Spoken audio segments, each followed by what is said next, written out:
कल ही फ़ोन किए थे और आज ट्रेन पकड़ने वाले थे।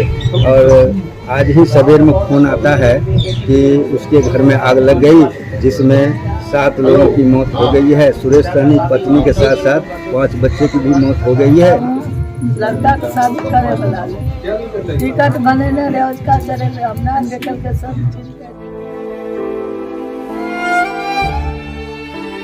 परिवार में 19 अप्रैल को शादी होने वाली थी, पर आग की एक चिंगारी ने पूरे परिवार को ही खत्म कर दिया। महिला पुरुष व 5 बच्चों समेत 7 लोगों की दर्दनाक मौत आग में जिंदा जलकर हो गई, जबकि 29 अप्रैल को जिस युवक की शादी होनी थी, एकमात्र वही जिंदा बच सका क्योंकि वो अपने दोस्त के घर सोने गया हुआ था। ये दुखद हादसा पंजाब के लुधियाना में हुई है, पर आग की लपटें समस्तीपुर जिले तक पहुंच गई है क्योंकि मृतक परिवार समस्तीपुर जिले शिवाजी नगर प्रखंड अंतर्गत बंधार पंचायत के बाघोपुर गांव का रहने वाला है।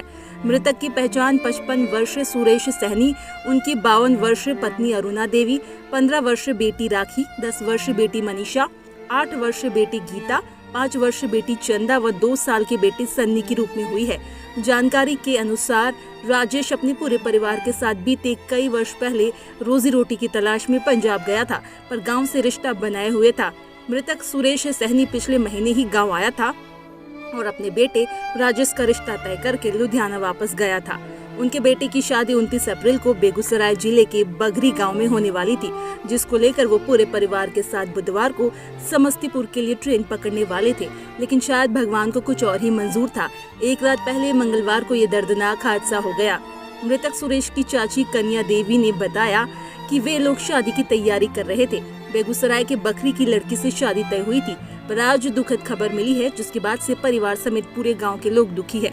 उन्होंने बताया कि मृतक सुरेश सहनी पंजाब के लुधियाना में कबाड़ी का काम करते थे। इसी कबाड़ी से उनका परिवार चलता था और इसी कबाड़ी में लगी आग की चिंगारी ने उनके परिवार को खत्म कर दिया।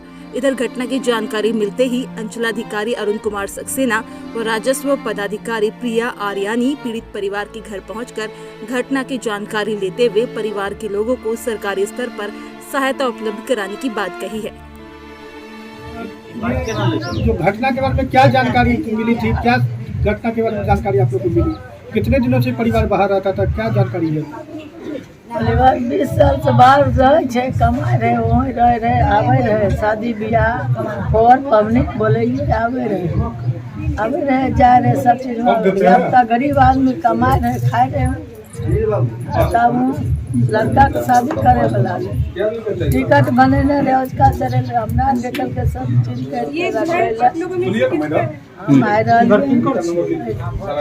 हम बताइए क्या दियाद छी हम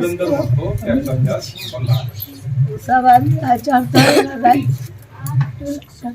इसमें जो सुरेश सहनी की मौत हुई है, ये क्या करते थे, कितने दिनों से बाहर थे और क्या कुछ घटना के बारे में जानकारी मिली आपको?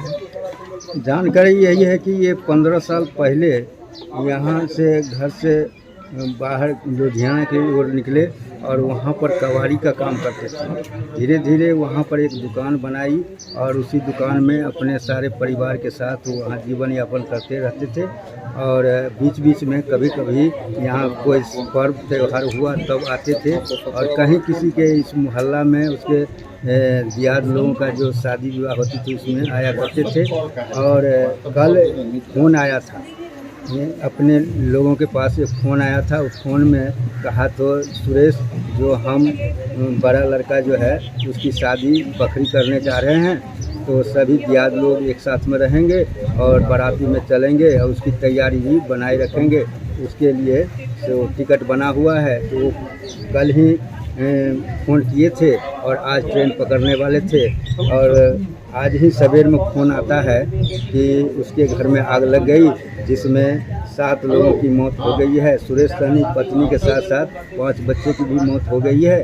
और एक बच्चा जो जिस घर में आग लगी थी उसके बगल में सुना गया है जो था इसलिए वो बाल बच्चा है जिसकी शादी होने वाली थी 29 तारीख को, बकरी बारात जाने वाली थी। और मैं वहाँ की सरकार से भी और बिहार सरकार से भी मैं आग्रह करना चाहूँगा, एक सरपंच के नाते, इस पंचायत के सरपंच के नाते, जो वही बच्चा उसका बचा हुआ है उसको अधिकाधिक मुआवजा देकर और इस बुरे दिनों में उसकी मदद किया जाए। क्या नाम है आपका? मेरा नाम मिथिलेश सहनी, बंधार पंचायत के मैं क्या कुछ सरपंच। जानकारी मिली है घटना को लेकर के यहाँ पे? ये घटना बंधार पंचायत के टोला हनुमान नगर की है, वार्ड 9।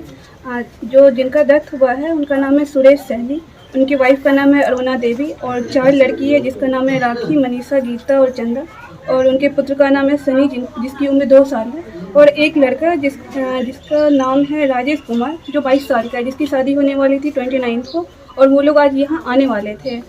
कल रात में झोपड़ी में आग लगने से उनका डेथ हुआ, ऐसा बताया गया है हम लोगों के द्वारा। तो बेसिकली वो यहाँ रहते नहीं थे, वो बाहर रह रहे थे। और वहाँ कौन से काम करते थे, कुछ जानकारी? मजदूरी करते थे, और कभी कभी उनका आना होता था। यहाँ के वोटर लिस्ट में भी उनका नाम नहीं है। स्थानीय प्रशासन से अभी तक क्या की है? स्थानीय अभी हम लोग को पता चला है तो हम यहाँ पे स्थल निरीक्षण करने के लिए आए हैं। आगे देखते हैं कि क्या किया जा सकता है। जो उनका पुत्र जिंदा है जिसका नाम राजेश कुमार है, तो वो अभी शौक में है, तो वो बात करने की कंडीशन में नहीं है, तो उनसे बात करके आगे क्या किया जाएगा।